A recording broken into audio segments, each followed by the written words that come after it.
took the defenders away. That's Yeah, I played perfect. softer that time. Oh my gosh. That was better though. I can just box this guy out. And there's the Perfect. delivery. Oh. He trapped it? What? I went through everybody. Amazing. A shocking pass, really. Tread that like nice. Well, potential danger. It should be. Let's go, bro. Yeah. Get there. Playing with purpose. Oh, let me come close. Just missile it at you. Let's go. Oh, Get in there. yeah. That volley. Game The over. rocket. Play to you again, Cody. Okay. Huh? Oh, I thought he was gonna Okay. Running with the ball Oh, confidently. absolutely, bro. Takes the Let's go. Destroyed. Dirty. Yo, what is up, everyone? This is Lesky here, back with another FIFA 22 Pro Clubs player build. And in this video, we're going to be going over the highly requested Beast Striker build. As y'all may know, I'm a huge fan of big builds, especially when it comes to the striker position. I really like using bigger builds and messing with the skill tree and try to see how dominant we can make a big build. And y'all have probably seen my other Beast Striker builds if y'all are here looking for the updated version. And I also have some other tall striker builds, but this one is a max height, max weight build, and it's actually very usable in the higher divisions. We won our very first Division 1 title this year, and I was using this build the entire time, 6'7", 253. So it's completely usable in the higher divisions, as long as it's played correctly. Obviously, it's not going to be the most overpowered best build, but it's a really fun build to use. And if you want to have fun in pro clubs and mess around and not always just use the overpowered fast builds, you should definitely give this build a try, because you can actually score a lot of goals with it and make your opponents pretty mad. So let's go ahead and get started with this Beast Striker player build. Talking about the height and weight, as I already said, this is a max height and weight build for a striker. We are 6'7", 253 pounds. And in my older versions of this build, I use 6'6", just because it's like one extra pace faster and you really don't lose that much on the physical page. So I just went for 6'6", but this time around I went 6'7", just to make it a max height and max weight. So if y'all want to go 6'6", y'all definitely can. You really won't be able to tell much of a difference with the build. So either way, that's fine, but you got to have the 253 pounds. That's what gets you the crazy physical attributes and the high jumping. The higher you go for your weight, the better jumping you have, which is really good for this type of build, because you're going to be an aerial threat target man build, and you're going to be scoring a lot of corners, a lot of goals off of corners, crosses, with your head, and even with your foot, with like volleys and stuff like that. So being 6'7" is just a little bit of a bonus because you're a little bit taller and you have the exact same jumping as being at 6'7" compared to 6'6". Let's move on to the perks, where we have the physical strength perk, which is pretty obvious. This is a Beast Striker build, so we're going to bump up the physical attributes even more. Even though they're already pretty crazy on the physical page, we're going to bump it up even more. And this is really good, mostly because it increases your jumping while you're going for headers, and I really like that. It's really nice to get your jumping up even more, especially as a 6'7" build. You can tower over defenders. That also increases your strength and your ball control as well. So this one's kind of a given. I have this on a lot of my builds, but you're definitely going to want it on this build. And then these two I would definitely not change. The physical strength and one-time shot. One-time shot's really good for pretty much any striker build, but especially for a big build that's a target man, mostly because it gives you the power header trait, which is so clutch for trying to finish your headers. A lot of times you might get your headers on target, but the keeper will save it because there's not enough power behind it. But the power header kind of overpowers the goalie in a lot of the situations. And it also increases your weak foot. On this build, we have a 4-star weak foot. So when you have a one-time shot with your weak foot, it'll bump it up to a 5-star weak foot. That's kind of nice. And then it'll also sometimes activate the finesse shot, the flare, and the outside the foot. So a lot of times I notice on like one-time volleys or just one-time shots in general, the outside the foot shot is triggered, and it really does help you finish a lot of your chances. So yeah, and then I guess with the flare you can do bikes, some scorpion kicks, some fancy shots, some fancy one-time shots. So I guess that's pretty nice to have. So I definitely wouldn't replace these two. This third perk is possibly something you could change, but I really like the active first touch. I believe in my other builds, I tried skilled dribbler just to increase the dribbling. But the active first touch increases your ball control, acceleration, and sprint speed when you're running onto like a through pass, which is very nice since this build's not going to be that fast. We are max height, max weight. So it's kind of nice that this perk will just increase our acceleration and sprint speed a bit more. So I believe these are pretty much the best perks that you can run on this build. Distance shooter, I feel like you're not going to run into many situations where you're going with long shots with this big build. So I think that's kind of a waste. The only other one I would switch is, like I said, I had it on my old builds, is the skilled dribbler. But personally, I think active first touch is a bit better for a big build like this. And then all the other perks, there's really no point of even talking about them unless you want to like increase your passing. But I think the active first touch is definitely the way to go for your third perk. So that's it for the 3 perks on this build. Let's go over to the skill tree and we'll start on the physical page, where we have all the way down to the bull archetype. I tried about 3 or 4 different versions with this 6'7", 253 pound build. The first time I used this build, I tried getting the bull archetype and the acrobat archetype to get like 88 jumping, a lot more stamina, and bump up the reactions. The one thing is that like you almost need to add skill points on dribbling, especially for a big build, to make it feel a lot more responsive in those situations where you are dribbling in the box and you want to get a shot off, and just to keep the ball and to not lose the ball off of your dribble. So I took the acrobat archetype off. It just was a ton of skill points. If y'all want to, y'all can try it out and just take a lot of the stuff off the dribbling page that we have. But I tried it out just to make it more of an aerial threat. And it is, you definitely do notice a difference in the +8 jumping, but it's not like a big enough difference. And I think just increasing the dribbling page is way more important for a big build like this. So we only went for the bull archetype, which gets us to 90 strength, 81 aggression. We have 78 reactions, which isn't too crazy. Only 76 stamina. I guess that would be nice to bump it up even more, but strikers already have really low stamina, and it's kind of a lot of skill points to bump up the stamina, which is like the one benefit, I guess, for going with the acrobat archetype. But the physical attributes are really good, and remember we have that physical strength perk to bump up the jumping and strength even more. So now let's take a look at the dribbling page. So like I said, at first I had the acrobat archetype, and I just didn't have very many skill points on the dribbling page at all. Like I had all this stuff off. I only had 4-star skills, and as y'all know, I like using, I'm a big fan of using 5-star skills on pretty much every build. I'm pretty sure my dribbling page was like this, and it just was not nearly as good when I added the 5-star skills.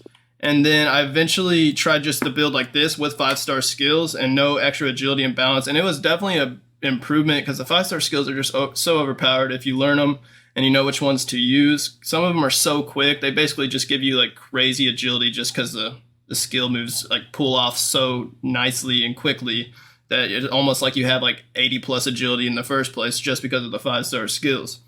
But then I wanted to bump up the agility and balance even more. I'm just a big fan of dribbling. And especially for a big build, this will make it feel so much better. Even if you're not a player that likes to do a lot of skills, just adding the Lynx archetype will make your left stick feel a lot more responsive, and you won't lose the ball nearly as much when it comes to like one-on-one situations or having a defender on your back. So as you can see, with the Lynx archetype added, we go up to 80 agility and 82 balance, which is honestly pretty freaking good for a 6'7", 253 pound build. And then we have 89 ball control and 89 dribbling. And I'm telling you guys, it's a huge difference bumping up the dribbling like this. It's so much better, and I had way more success with the build. And like once I switched to 5-star skills, we ended up doing a lot better, winning a lot more of our games. I was scoring a lot more goals, and then we ended up winning the Division 1 title with the 5-star skills and the Lynx archetype that I had. But for some of y'all that don't like doing skills that much and y'all only want 4-star skills, I would definitely keep the Lynx archetype and this balance and just take off one of the skill moves. And if y'all want, y'all could even take off, if y'all just want to go for 3-star skills, I wouldn't recommend it. But if y'all want, y'all could do that and just rock the 3-star skills. But I would honestly keep the 89 ball control and 89 dribbling how it is. I would just take off one of the skill moves and then use those extra 5 skill points maybe to add more to shooting page, or possibly like get the stamina and reactions that could be decent as well. Kind of up to you what you want to do with those extra five skill points. But I'm going to have the 5-star skills. As I said, it's just a big improvement for this type of build. And now let's take a look at the passing page, where I think this was just like one extra skill point that we had on the build. And you get +2 short pass for 1 skill point. And there was really no other place to put it on other than like penalties and maybe free kick accuracy. So I feel like the most efficient thing was to get the short passing, which the passing attributes on this page aren't going to be very good, but that's what you'd expect for a striker build, and especially one that's this big. The passing is just not going to be that great, but you can make some assists and some good passes, but just keep in mind that it's not going to be perfect every single time. But this is it for the passing page. Not much to talk about here. Let's take a look at the shooting, where we have a decent amount of skill points. Like I do on most of my builds, I get the 4-star weak foot, which costs 5 skill points, and then we get all this extra shooting and long shots and shot power. This third one will give us +2 shot power and +4 long shots, which will bump us up to 81 shot power and 88 long shots. So we actually have a really good long shot stat, and so you can bang in some, even though I don't think I took very many at all. And then on to the left a little bit, you get these first 2 finishing, which is only 3 skill points, and it'll give you +5 finishing and +3 volleys. It would really be nice to bump up the finishing of volleys even more, but we just don't have the skill points. This isn't a max skill point build. I'm level 22. It's almost a max skill point build. But honestly, if we got a little bit more, I think we would add it to this finishing of volleys to get us over 90 finishing and 88 volleys, which would be really good shooting stats. But this is kind of what we just had to leave it at for now, since we don't have enough skill points. And as I said earlier about trying multiple setups with this build on the skill tree, like when I wasn't using the 5-star skills and the Lynx archetype, I actually used some extra skill points and bumped it up the free kick accuracy right here and the shot power, mostly just because of the shot power. And then I wanted to get the extra heading accuracy, which is nice to have for a big build like this because you'll get a lot of header chances, and bump that up to 89 heading accuracy.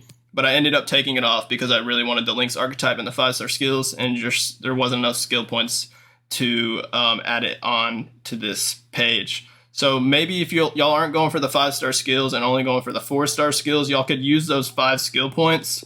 Actually, I don't think that's an 3 skill. You're going to need 6 skill points to get the heading accuracy. But if y'all have an extra skill point to throw, actually what you could do is take the passing off, go for the 4-star skills. Like this. Let me set this up for you guys. And then there you go. You would have 84 shot power, so you can overpower the goal even more, and then you can rely a bit more on the heading accuracy with 89 heading accuracy instead of 85. So that's what you could do if you don't want the 5-star skills, just the 4-star skills. Take off the passing and then add it right here, and just make sure you click that twice because there's 2 parts to it. The first one's to get the shot power, the second one is to get the heading accuracy. So that's an alternative if you don't want the 5-star skills for this build.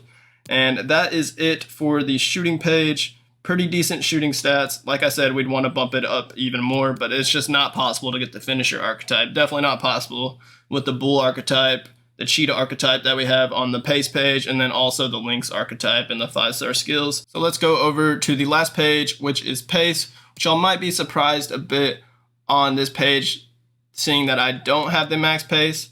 I tried this build with the max pace, which is 84 pace, I believe. You get +3 acceleration, which will get it to 84 acceleration, and then +2 sprint speed, which will get it to 84 sprint speed. So you have exactly 84 pace if you go max pace, but the improvement in increasing the agility and balance, as well as the ball control and dribbling, is way more important than just getting like a +2 or 3 pace on the build. You're not going to notice much of a difference, and we do have the active first touch, which when you're running onto passes will increase your acceleration and sprint speed a bit, but you're not going to notice much of a difference with the lower pace, but you will notice a huge difference with the agility and balance and dribbling increase compared to if you didn't have it on. So I definitely recommend the increased dribbling over the extra pace. But again, if we had more skill points, like if this was a max skill point build, we probably could get the max pace because it's only 6 skill points. So it's probably possible, So once I finally get to a max level, I'll probably do another updated version, and we could see if we can get the max pace and the Lynx archetype. That would be clutch. So remember, when using this build, to not play like you're a pacey striker build. You're gonna have to switch up your play style. You're gonna have to play like a target man, stay in the central areas of the pitch, try not to go out wide too much, hold the play up, get the ball to your feet, lay it back to the midfielders, play it out wide to the wingers, and then make your run in the box. And all you need it to do is create a little bit of separation from the defenders while making a good run into the box, and you're pretty much got a header or a volley going into the back of the net, especially if you have some teammates that work well with this build and can cross the ball, play make to you, and are just honestly fast. that's pretty important. Having some teammates that are fast around this build that can make up for the lack of pace for this build. And if played correctly, you can have some success. We only played with 3 people when we got the Division 1 title with this build, but if we had like 5, 6, 7 people around this build, it would be insane. We'd honestly be unstoppable. And one thing is that this build is an aerial threat, which I said, but off corners, you can almost score a goal off of a corner like every single game. It's crazy how overpowered it is. You can box people out with the physical strength perk, and then you just pretty much get a free header off corners every single time. And it's either going in the back of the net or the keeper's making some crazy save. So just keep that in mind. You can get some easy goals with this build. And that's it for this build video, guys. Please let me know in the comments if you do give this build a try, how it went on for you. And also, if you could hit that like button on this video for me and hit that subscribe button on my channel if you aren't already subscribed. Thank you guys for watching. Y'all have a great rest of y'all's day, and peace out.